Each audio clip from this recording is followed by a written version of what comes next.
Okay, thank you everybody for joining us. Thanks especially to Professor Patricia Ebrey for joining us today. I'm very excited about this lecture. For our attendees, I want to quickly note, I want to thank you for joining us and note that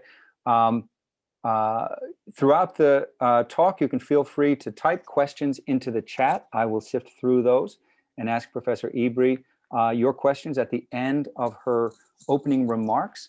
You can also, toward the end of her opening remarks, you can feel free to raise your hand, virtually raise your hand, and I can then call on any of the attendees with any questions throughout the duration. So you can feel free to join in that way after opening remarks. I want to note that today's event is made possible by the History Department, the History Club, the College of Social and Behavioral Sciences, the Senior Faculty Research Fellowship, the Intellectual Life Fund, and academic programs. And I want to thank especially Pamela Crossan, as always, who's joining us today. Thanks, Pam, in the History Department for everything that she does to make all of these events possible. And first and last, thanks to Professor Patricia Ebrey, our guest today, asking big questions about Chinese history. It's really a delight. It's a great pleasure. It's a great honor for me to welcome Professor Patricia Ebrey, whose books I've been reading for years and sharing with my students. I've been very fortunate to have them as a guide to help me in guiding my students through Chinese history. Professor Ebrey received her Bachelor of Arts from the University of Chicago and her Master's and PhD from Columbia University. She taught first at the University of Illinois at Urbana-Champaign before moving to the University of Washington, where she is the Williams Family Endowed Professor of History. She retired in 2020 and is now Professor Emerita. She received the, I want to note, I don't want to bury the lead here because this is quite remarkable. Professor Ebrey received the 2020 Distinguished Contributions to Asian Studies Award. And this is the highest honor that the Association for Asian Studies can bestow and is intended to honor outstanding scholarship and service to the field. Professor Ebrey is a leading scholar of Song Dynasty China, the author of textbooks used in countless university classrooms, and including mine, and a mentor to colleagues around the world. Over her distinguished career, she has published 5 monographs, 2 book-length translations. She's edited 8 collections of essays and authored or co-authored general audience histories of China, East Asia, and world societies. She is also the author of over 70 journal articles and book chapters. I also want to note that she was given the award for scholarly distinction by the American Historical Association for her contribution as the, quote, premier historian of Chinese women during the millennium plus of the early and middle empire, end quote. Her many other fellowships and awards include the National Endowment for the Humanities, the John Simon Guggenheim Memorial Foundation, the Woodrow Wilson Foundation, and the Jiang Jingguo Foundation. I'm tempted to list Professor Ebrey's many books and articles because I'm looking at this really impressive list. I want to just name a couple. The Inner Quarters, Marriage, The Inner Quarters, Marriage and the Lives of Chinese Women in the Song Period, received the 1995 Joseph Levinson Book Prize, also from the Association for Asian Studies. And for those who are not initiated, that's basically the league MVP. That's what we would call the most valuable player, most valuable professor award, the Joseph Levinson Book Prize.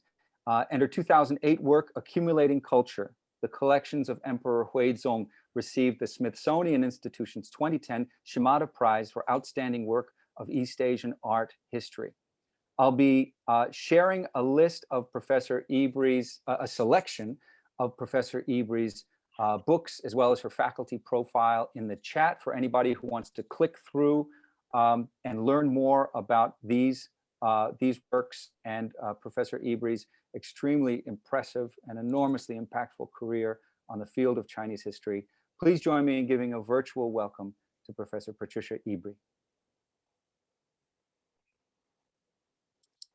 I'm going to go ahead and share my screen.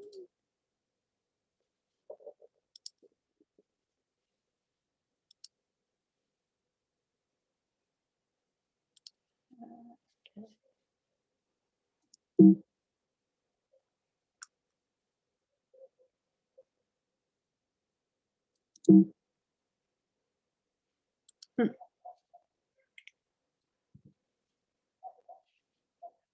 going to try that again.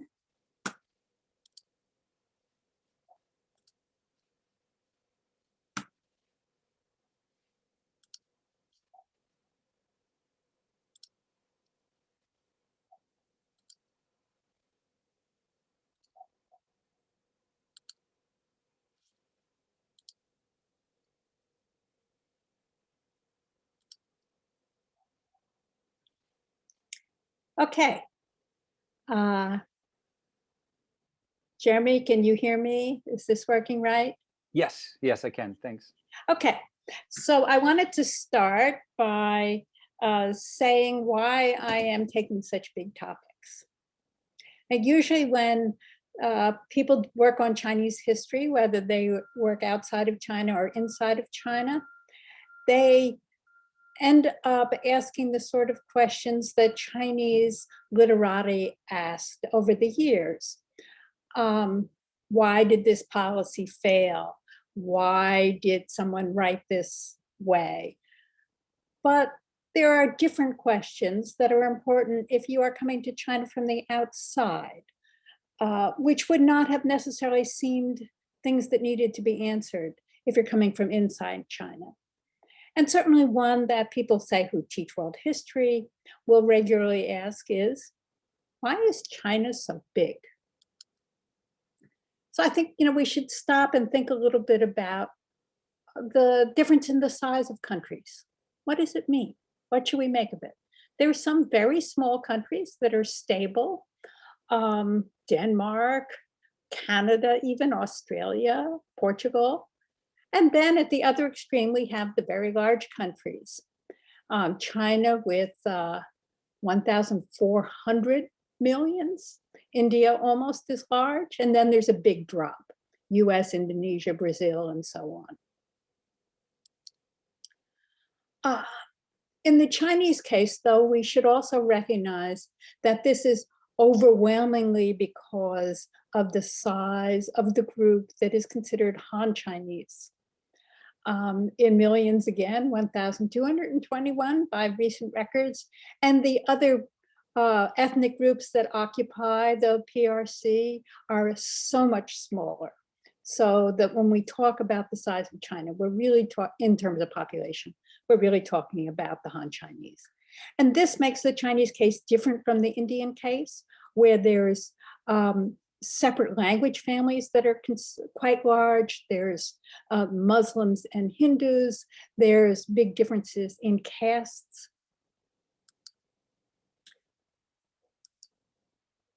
So I want to admit that this is a question other people have asked already, and they've come up with a variety of different answers. Jared Diamond points to geography. He says that the China proper area is compact and its rivers flow east, which means that you're more or less in the same type of temperate zone with same crops, so that encourages migration. And he argues that Chinese speakers advanced into South China because they had better farming methods. Another important interpreter, much more of a China scholar, is Mark Elvin. In his Pattern of the Chinese Past, he argues that political units expand when they have superiority over their neighbors in productive economy, that they can translate into superior military force. But he points out they can't expand indefinitely, as it's more difficult, more costly to coordinate a large political unit. And here I'm quoting him, roughly speaking, however, the larger the unit, the more it has to excel its neighbors if it is to survive for long. Another author who gets into this subject, also a China specialist, says that it's the Chinese written language, the only large country that doesn't use an alphabetic script. Of course, Japan used a lot of Chinese characters too. But the point he says, and here I'll quote, the script, identical through space and time, permanent and absolute, inhibits the development of local linguistically defined loyalties because they cannot be written down. So in a sense, his argument is that since the Chinese couldn't conceive of linguistically based identities that were local, they imagined themselves as one group, even if we might come in and say they aren't really one group. Then a more recent book by Yuri Pons, an intellectual historian who's mostly worked on the pre-Han period. He has written about you can see from the title there, the political culture of ancient China and its imperial legacy. He rejects geographic explanations explicitly and says the big thing was that during the Warring States period, that is by 300 BC, the idea emerged that stability depended on unity. And I'm quoting, the empire's most powerful asset was its uniform acceptance by its subjects. And he argues that unification by non-Chinese, like the Mongols, is evidence that the advantages of unification in the ideas of the Chinese elite and probably the whole population clearly outweighed the disadvantages of alien rule. As someone who's worked on later periods, I would have to object that many people did object and fight against alien rule. Also a quite recent book by the sociologist Dingxin Zhao. He says it's the form of state. And he defines the Confucian legalist state as a political system that, here I'm quoting, relied on practical legalist measures to rule society and at the same time based its legitimacy on Confucian morality. And he said this led to a remarkably resilient system. And just one short quote, the alliance between the state and the Confucian elite left military men with few legitimate positions in politics. He also brings up that there was a lesser place for economic competition in the Chinese system and that there was less weight given to place-based identities. And he says that this system is basically in place by the time of the Han Emperor Wudi, about 100 BCE. So like Pines, he's dating the source of the Chinese stable system very early. So I have trouble with all of these single factor explanations. Aren't there other places that had similar ideas? For instance, didn't the Roman Empire, people think unity was better than division? Many people have written about how the Roman Empire and the Han Empire were similar in many ways. You could also point to places with similar geography. And I do have a lot of trouble thinking things were really set so early. Say like in Dingxin Zhao's book, he often seems to attribute to the Han period things I would date much later in terms of, say, what the Confucian elite was like. So I am working on a book on this subject, and here's sort of the basic elements of my approach. First of all, I think there isn't a simple answer. Trying to sort of point to one thing and saying this explains it, I don't think works. I think China's distinctiveness came not from a single factor, but from a conjunction of factors, most of which we could date to particular time periods. These often reinforce each other, but they're not all there from the beginning. I think the state has to be a part of it. States, armies, statecraft, and alien rule all have to be part of what is going on. I think there's no denying that cultural factors are important, but I see them as becoming stronger as history seems to prove the rightness of unity. And I don't think that really happens till probably 1000 AD. And then I'm going to argue something that I haven't seen anybody else really argue, and that is to bring in social practices more, particularly relating to migration and marriage. So as I see it, state, society, and culture all interact, but it's not that one causes all others. So this is a kind of outline of the book that I'm writing. So I'll have two main parts. The first is on the resilience of the imperial system. Now, this is something that distinction, Zhao asserts that it's resilient, but he doesn't really get into what are the elements. And so here I see myself writing 4 chapters, one on rebuilding empires with armies. This is how China was able to reunify so many times. The second is keeping heirs on the throne. That is how dynasties were able to last so long, to continually be able to put emperors on the throne. The third is more a sort of state and society of how the state gets the elite to serve as administrators.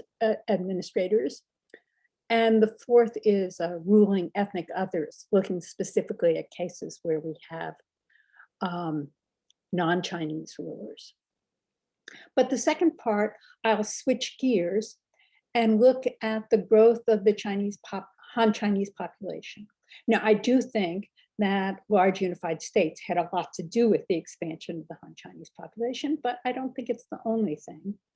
And here I'm going to do something a little different, and that is look at the genomic evidence, most of which is from the last 25 years, basically. And then I want to look at marriage practices and migration, and finally, ethnic identity. And there's been a great deal of scholarship on issues of ethnic identity in the last 20 years, I'd say. But I think I'll do something a little different there by starting from the contemporary situation and working back, rather than trying to start from the earliest times and say, who were the others of people. Now, I don't have enough time to talk about all these different chapters, so I'm going to sort of take one issue from part 1 and one issue from part 2 to get in somewhat more detail. So here I'm bringing up the issue of how is it that dynasties were able to last centuries?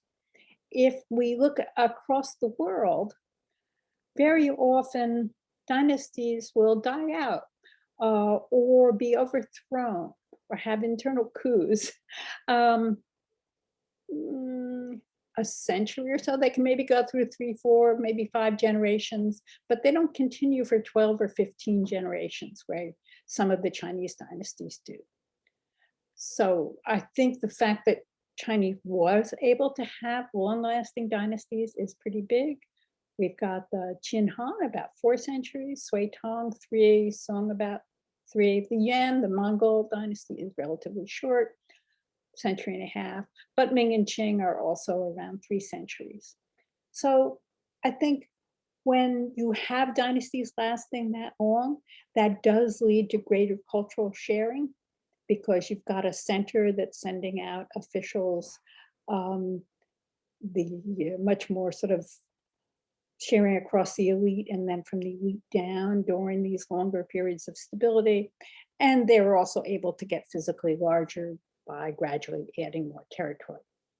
On the other hand, I think we'd have to admit that periods of division are also quite crucial.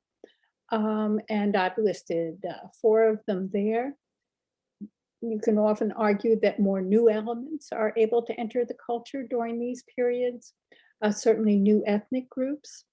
And in almost all cases, the military is more central to what's going on during periods of division, because every state has to try to defend itself and see if it can expand. So the example I'm going to take in the first part of the book is the issue of succession to the throne. In the Chinese case, if you couldn't put an heir on the throne from that imperial family, that's the end of that dynasty. And we don't have any dynasties that continue by switching families. You never go to the family of a daughter, say, for instance. And in the first 2 long dynasties, the Han and Tang, there were some significant problems with the families of empresses dominating succession, and also eunuchs gaining control of succession. And so you didn't necessarily really have the imperial family putting competent emperors on the throne looking after the interests of that dynasty. But I think if we look at the Song, we can see that a Chinese statecraft often comes up with solutions to problems, not just the problem of succession. I could give many other examples as well. They largely prevent eunuch domination. They totally control consort family domination. For this problem that not all emperors will have children, in the 11th century, the Emperor Huizong was on the throne for, I don't know, 40 odd years. He doesn't have a living son. They come up with solutions. One is not to pare down the imperial family. Earlier imperial families had said if you were, more than 3 generations from an emperor, they were sort of cast off. In the Song, they keep them all. They avoid princes killing each other, which is a common problem around much of the world, by keeping them away from power, not giving them armies, not sending them out to fiefs in the countryside, basically keeping them in the capital and under watch. Another innovation they have is allowing premortem adoption. That is, while the emperor is still alive, he gives up on the hope that he's going to have a son. And so he designates a member of the imperial family of a younger generation, that's part of Chinese family practice, to be his heir. Sometimes they pick 2 or 3 and try them out and then finally pick. Another related thing is to specify who gets to decide if the emperor dies unexpectedly without an heir of who will succeed to the throne. The well-known British anthropologist Jack Goody wrote a book called The Succession to High Office, where he discusses succession systems around the world. And I don't think he brings a single case where a woman ends up being the kingmaker. But that's what the Chinese end up doing. It's not the senior male member of the imperial family, but the deceased emperor's legal mother or grandmother. That is the senior woman who was an empress, that she would get to decide who succeeds. So having one person makes that a fairly simple and non-contentious action. And that happens several times. Another thing that's interesting in the Song, how they develop succession and the security of the throne, is that once a candidate for emperor is actually put on the throne and the imperial robes put on him, nobody seems to question it.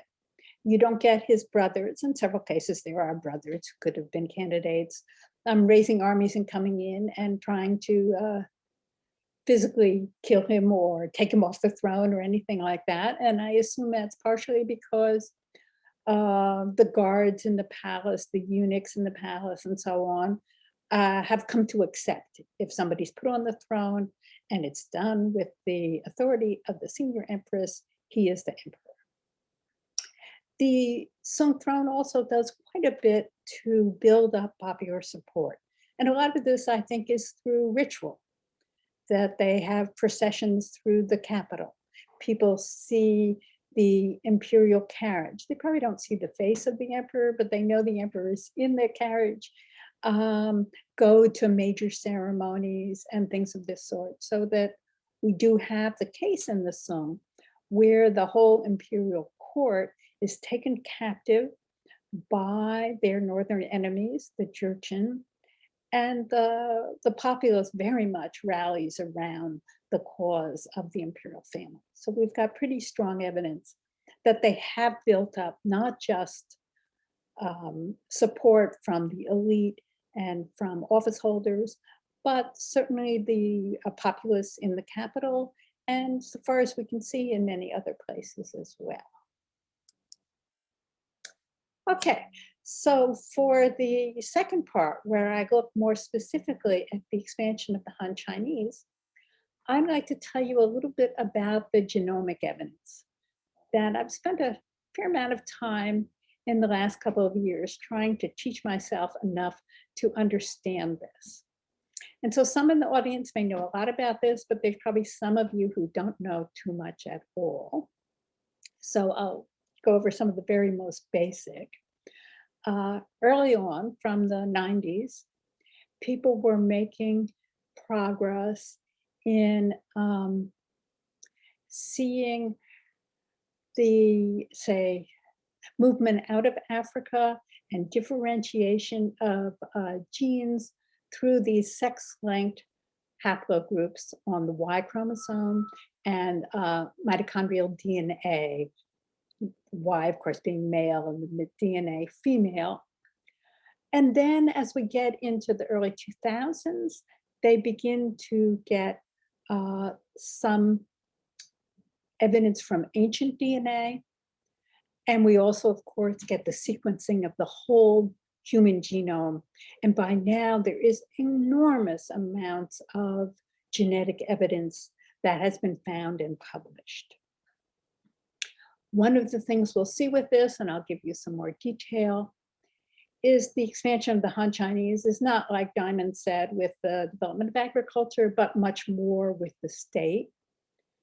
And then another finding is really quite remarkable genetic homogeneity within the Han Chinese. So here, again, for people who have not tried to follow this literature much, is just a little bit on what Y chromosome evidence there is. So this is from a 2013 article that's trying to write fairly popularly. And along where you see those letters, those are the haplogroups of Y chromosomes, and the ones in gray are all in Africa. So those are the first ones. And then early splits are D and C. Those little yellow circles under the bottom are the proportion to which those things are found in today's PRC. So you can see O is the really big one. But you do get some D and C and N, and some of these are not so much. The Han Chinese are almost all O. Okay, so haplogroup C is coming to East Asia around 60,000 years before the present BP. Haplogroup O is a later one, more about 30,000. And you might see N up the top in Siberia and also over by Finland. That seems to be one that started in East Asia and then sort of moved north.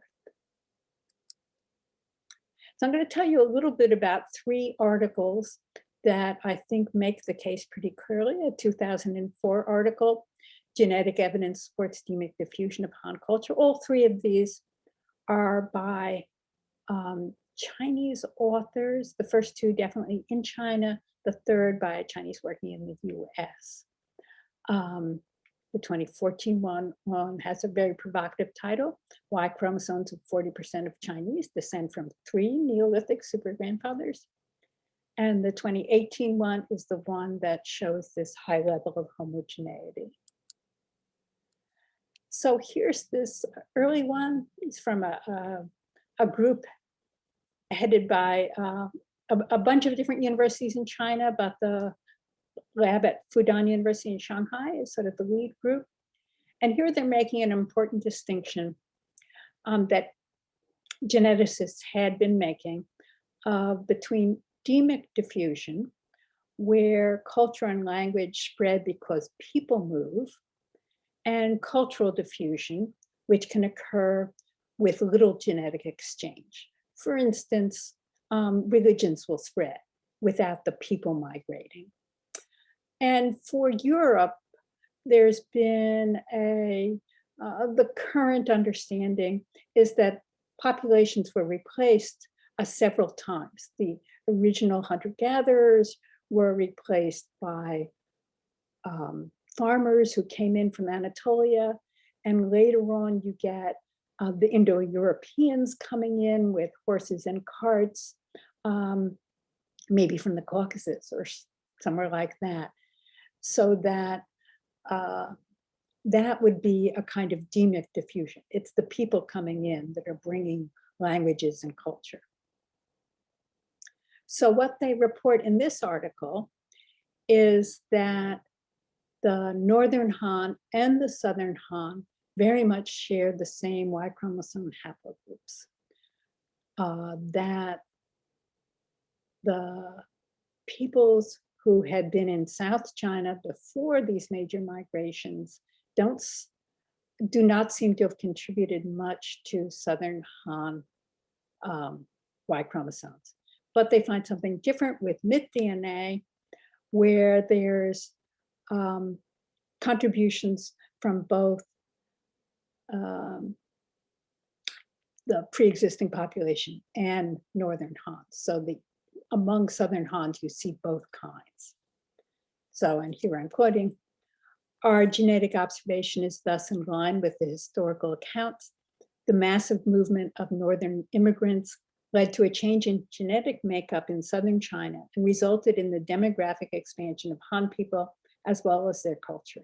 So this is arguing very much that it isn't that the people in South China converted to being Chinese. It's that the Northerners came in and the native men in the South didn't reproduce at the same rate as the Northerners coming in, because the Northerners took a fair number of their women and they had to move or just didn't reproduce.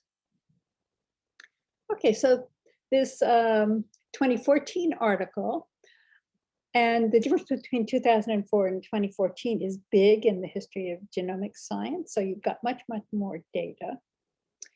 And they make a very strong argument of how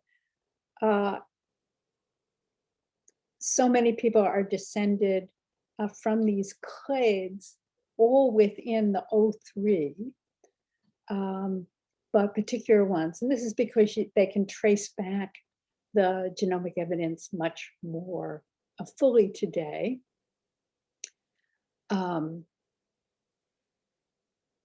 And they also have some interesting maps that might help you understand this a little better. So 33,000 years ago, where all we have, a C has come into India, and it's also come into Indonesia and up into China. A D is already found in sort of Yunnan and into Tibet and in Japan. So these are early ones. Now I'm skipping a couple pictures, but jumping to their later one, where O has taken over what we think of as most of China proper, and it's already broken into a lot of different groups. And what we think of as the Southern Chinese minorities, like the Hmong men and Thai Kadai and Austroasiatic, they're all other versions of O as well. And so this they see as spreading with Neolithic farming. Then the third article I wanted to mention from 2018 is by someone who works at USC and gives a lot of evidence on Han Chinese using genome-wide data. And here, the data that I find particularly interesting has to do with a kind of statistic that measures homogeneity. And so here, these FST statistics concerns the frequency of specific alleles, that's little parts of the genome. In a more homogeneous population, any two people are more likely to carry a specific variant. And in a less homogeneous population, they're less likely. Now, many of these alleles may make no difference in how your body functions, what you look like, or anything like that, but it can be detected when genes are analyzed. That is, a lot of the genome is what they call junk genomes. So anyway, they measure this from 0 to 1, with 0 the most homogeneous. And let me give you a little sense of the scale. From Northern Han to European is about 0.1. From Southeast England to Dublin is only 100th of that, 0.0007.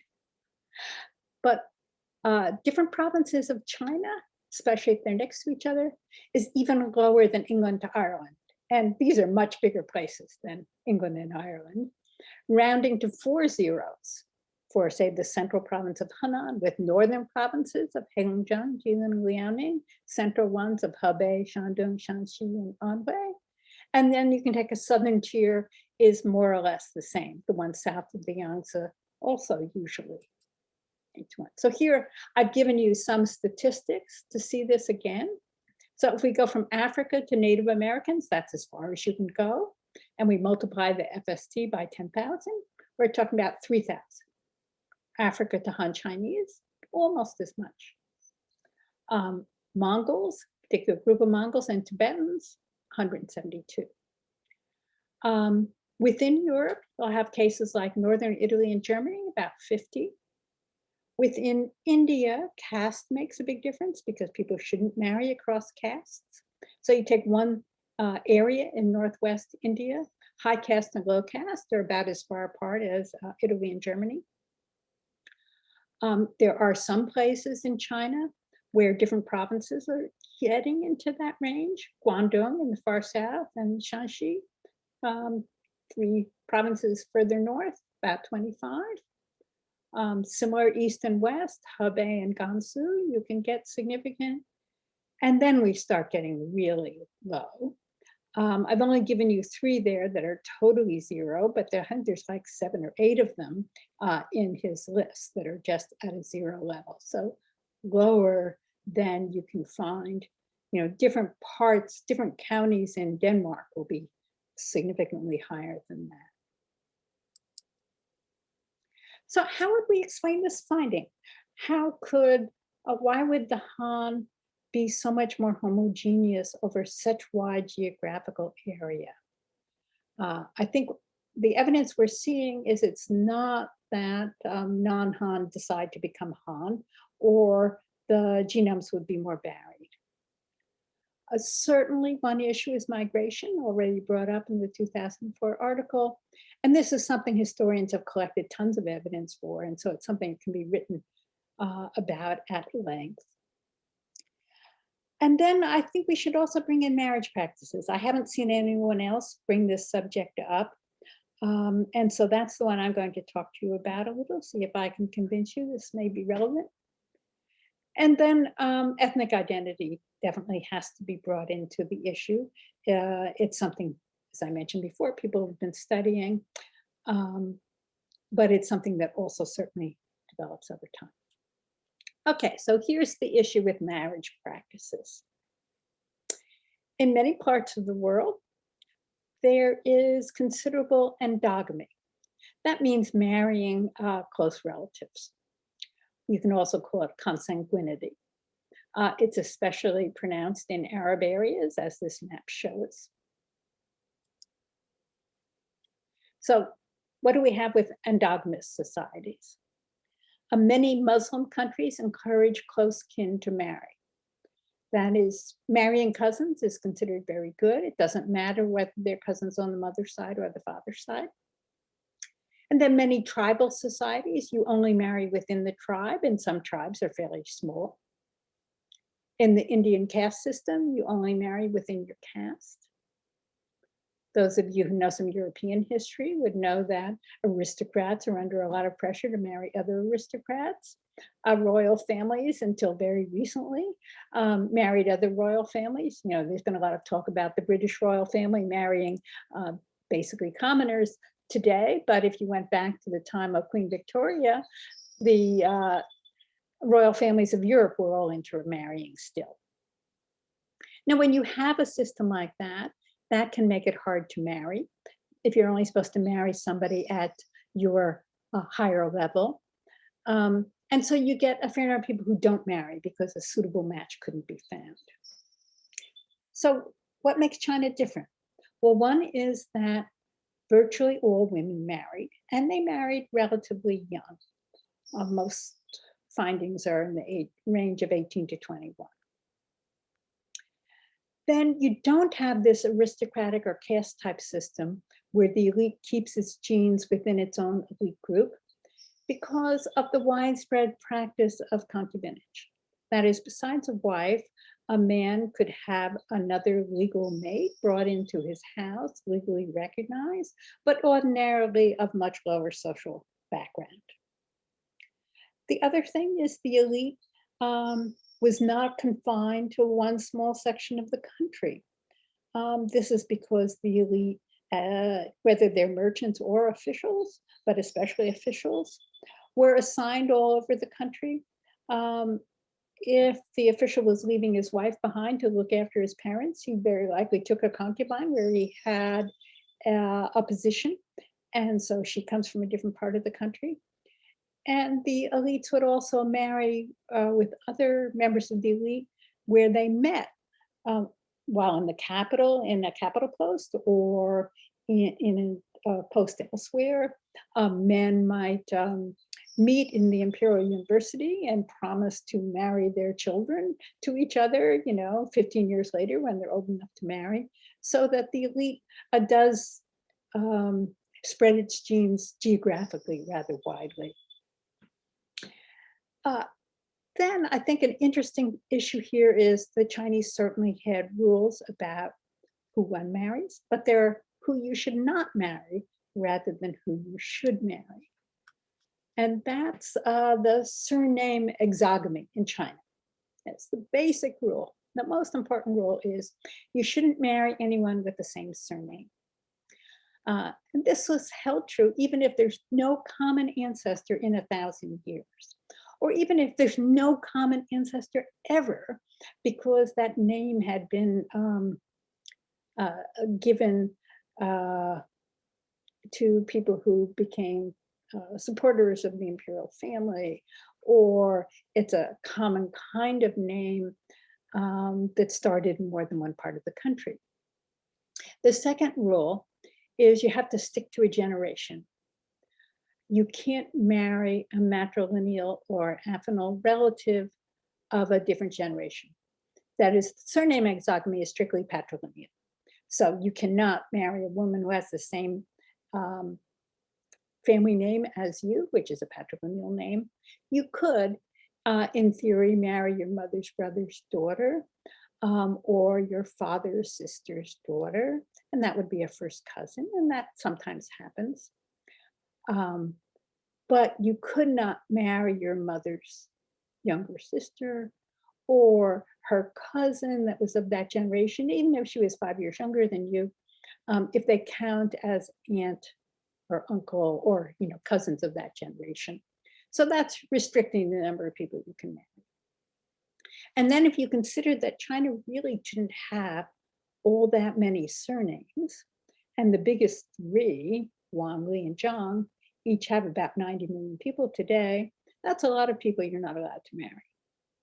So I would say that if we were to rate the traditional civilizations on a scale from the most endogamous to the least, the Muslim world is certainly on the side of the most, with India probably coming next, and then Europe because of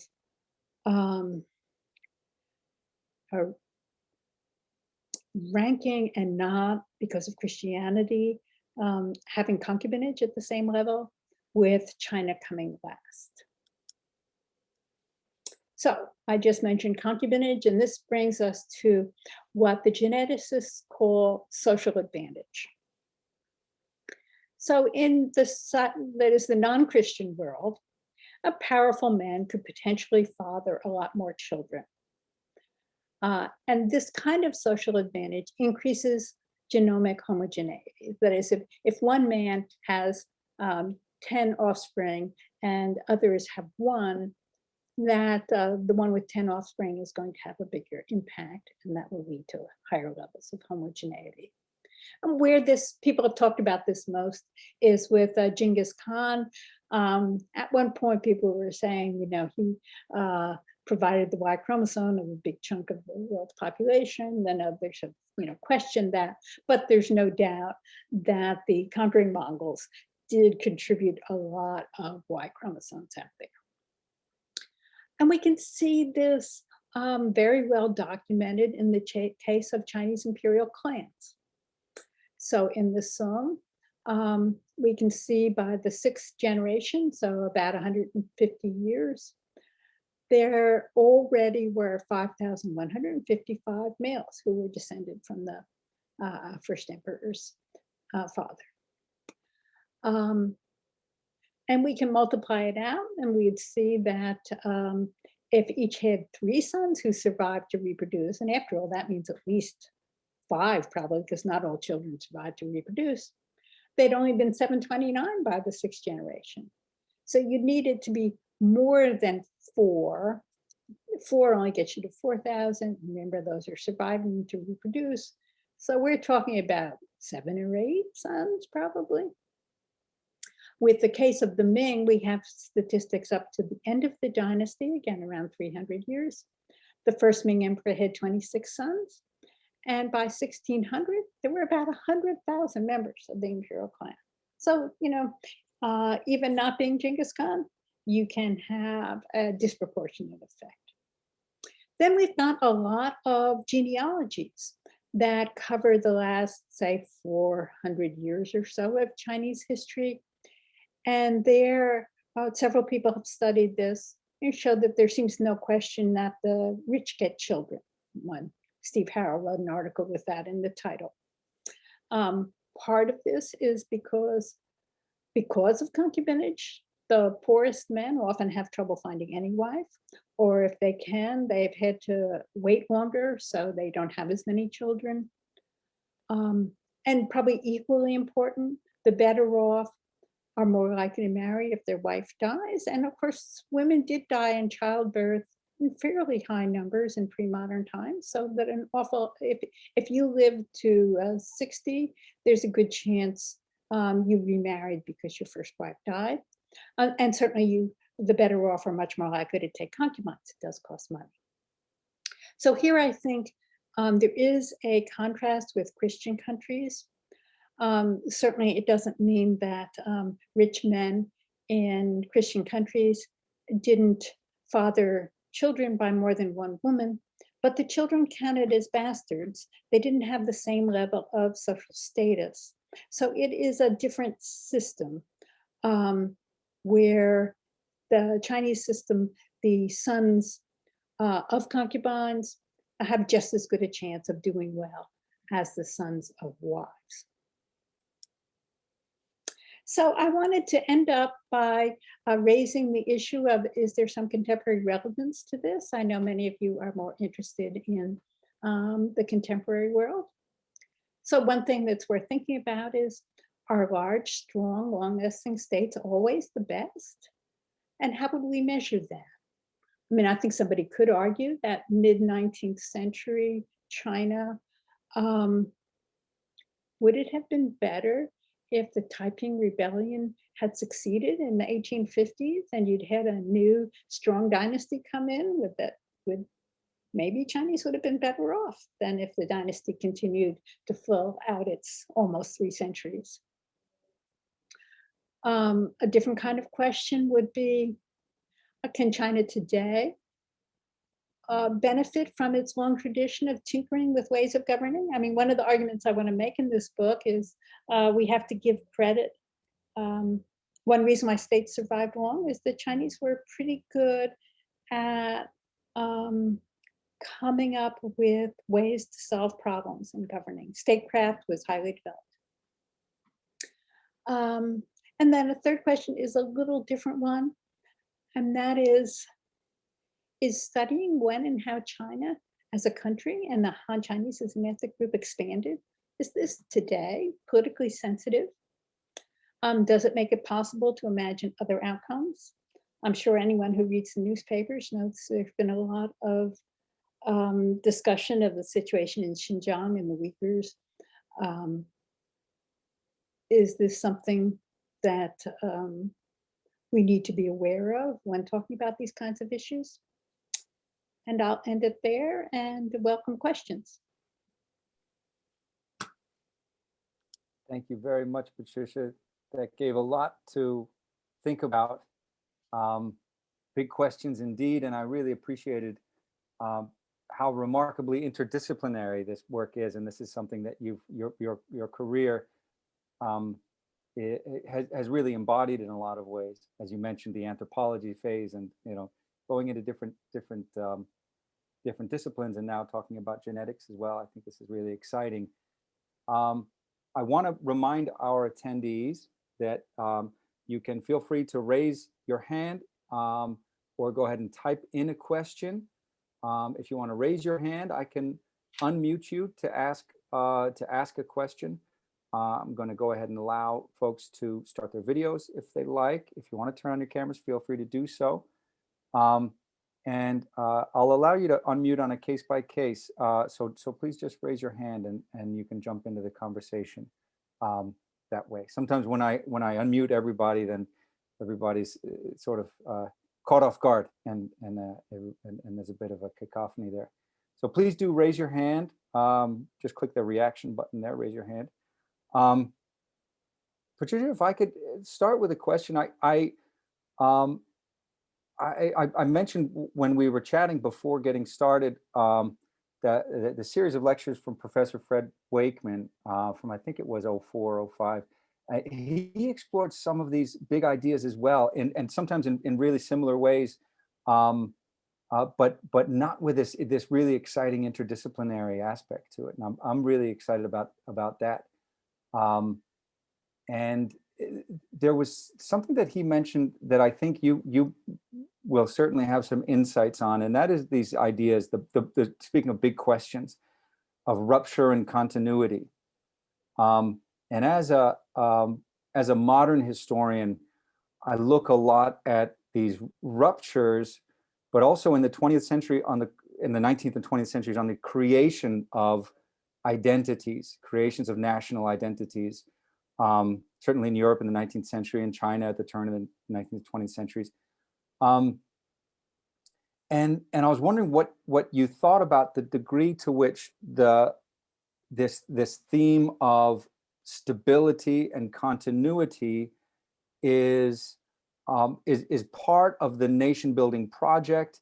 And so you find sort of the wind at your back in a lot of these sort of projects, politically speaking. To what extent has that played a role in the way that you ask these questions, and the kind of research that you've been doing? Yeah, no, that's a good question. That probably ordinary people didn't really have that much of a sense of this. Yeah, I was thinking of Philip Kuhn's book on emigration from China, where if you went to, say, Malaya in the early 19th century, a lot of people didn't have a notion that they were Chinese so much as they were from a particular place in China. And their sense of community was other people who spoke that same dialect, because that was a community you could communicate with. On the other hand, of course, the elite who read Chinese, and if they were officials, had at least were bilingual with a national language so they could participate, well, then they're fully conscious of the succession of dynasties, and they have a genealogy of what their state is, even if they didn't use the term state. So I do think a lot of the creation of this is a modern phenomenon. That's why I thought maybe for the issue of ethnic identity, I should try to work backwards. That if you see like Tom Mulaney's work on the ethnic classification in the 1950s, there were, hundreds of questions they had to settle, that people didn't even necessarily have a clear sense of whether the group they felt they were a part of was part of some larger group, the way we would now classify them. That is, you often had local terms, and they end up saying, oh, you're just a version of the E, or you're a version of the Miao, or something like that. That at least for the non-Han. For the Han, it's, it would be an interesting question, yeah, because people had regional identities as well, and how much they thought, is the regional identity more important than a national identity? A lot of the Han national identity beyond the real political elite is probably coming in the late 19th century as part of anti-Manchu views, and identifying that there's 5 big groups kind of thing. I remember that actually from your textbook, and I also used the Shopa textbook for my more modern class. And this idea, this sort of uneasy idea of how racist the 1911 revolution was, how sort of, so some of that language in there, how remarkably racially driven it was. Well, and of course, people use the term race the way we use ethnic identity today, or ethnic group.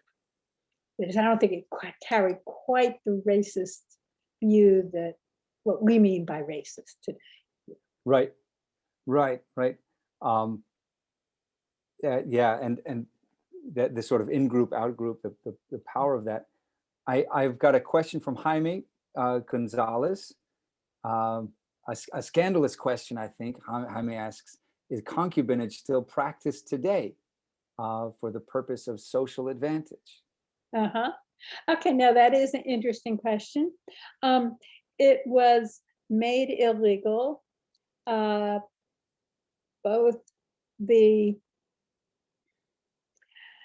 because Westerners thought this was not exactly a proper marriage system. The nationalists in the 1930s outlawed it. That seemed to have no influence on actual family behavior at that time. It's more, let's revise the law to international standards. In the PRC, when you're sort of redoing the marriage laws, also outlaws it. The big issue for many people was, what do you do about existing concubines, especially if they're the mothers of your children?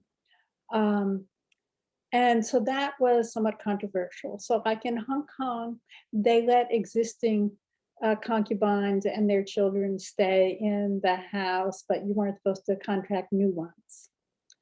Now, a lot of people think that in the PRC today, you're coming somewhat back to it, but it is a little bit more like people in the West can have mistresses, that officials, not necessarily officials, businessmen who have lots of assets and maybe have residence in different places, probably have mistresses.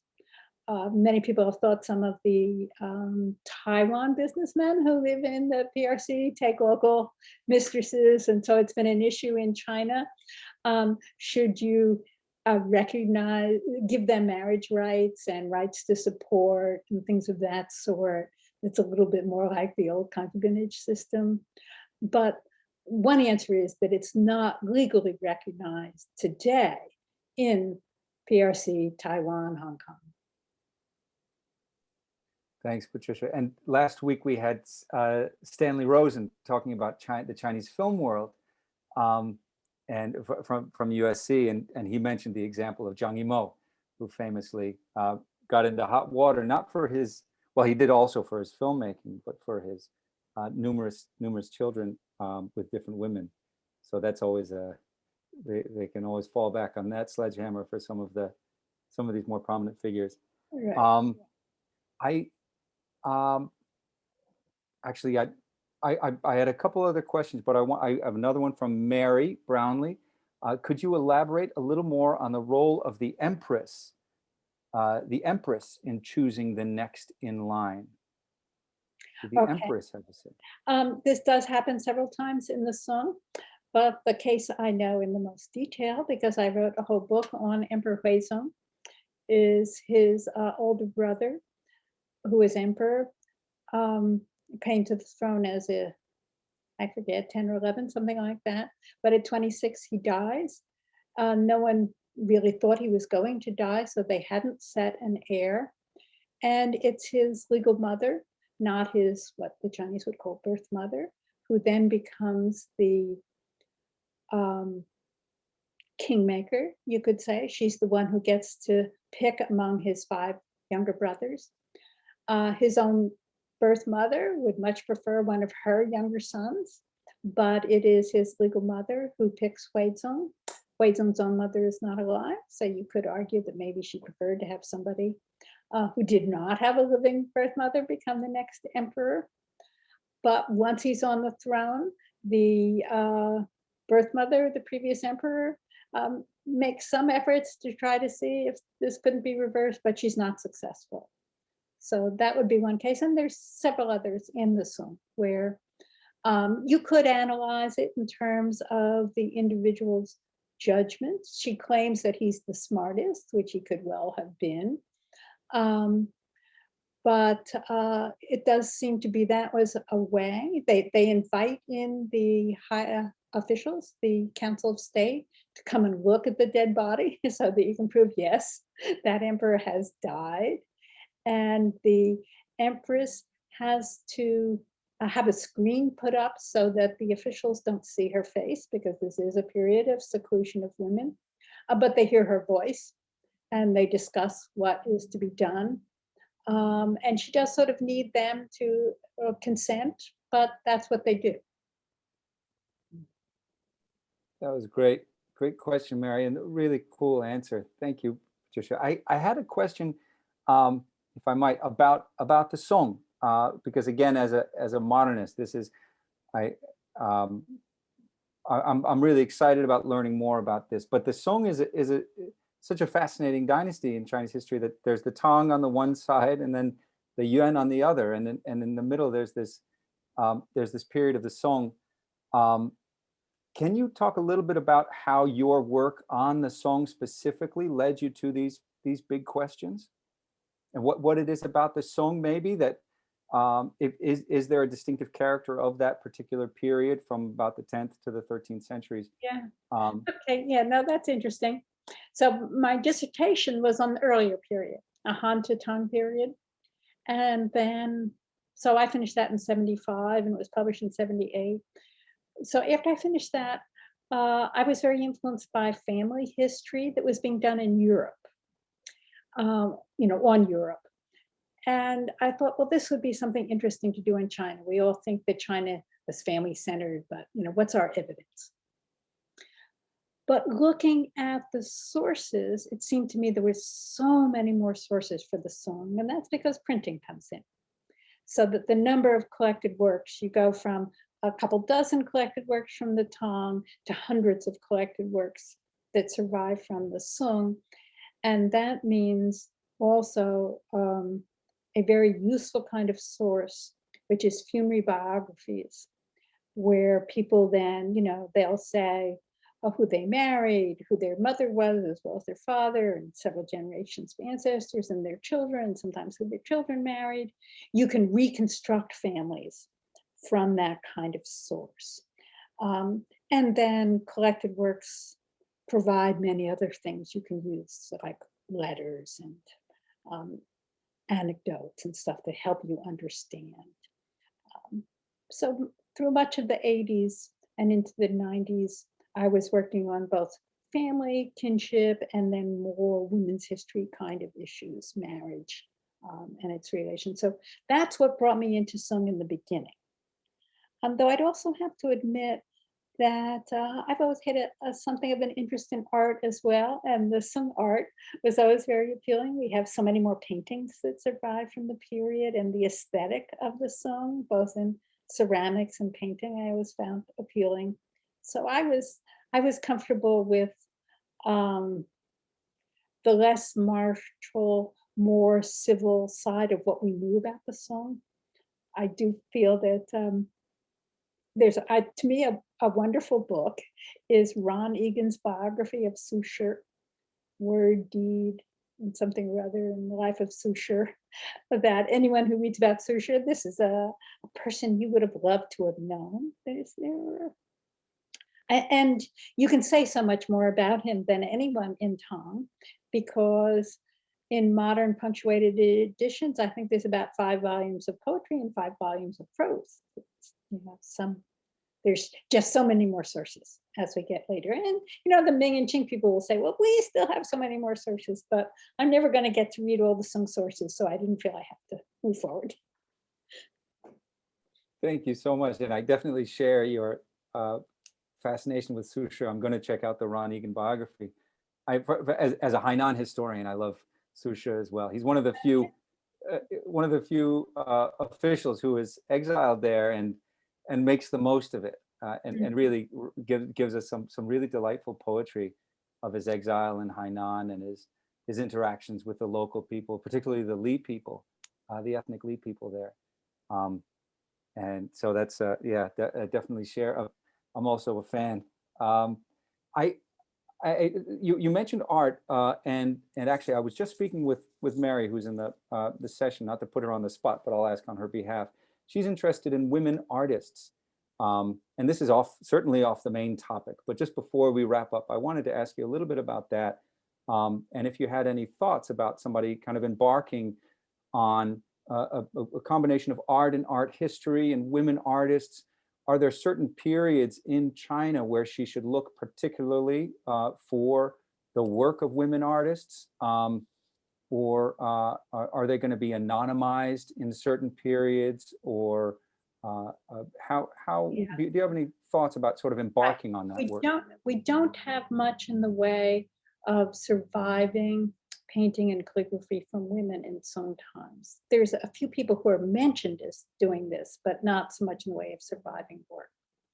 There was a recent book by Laura Blanchard that's looking more at depictions of women. And of course, that we do have. And certainly lots and lots of poetry like that too. So she is partially looking at poetry and painting. There was an exhibition and an exhibition catalog, oh, it must be 30 years ago or so, on women as painters. And there you're going to find it's mostly from mid-Ming on. Some of it connected to courtesans, the way women's poetry also was, so that some of the courtesans who wrote poetry also painted. They tended to be less ambitious paintings. You could do fan paintings, pictures of flowers, rather feminine subjects.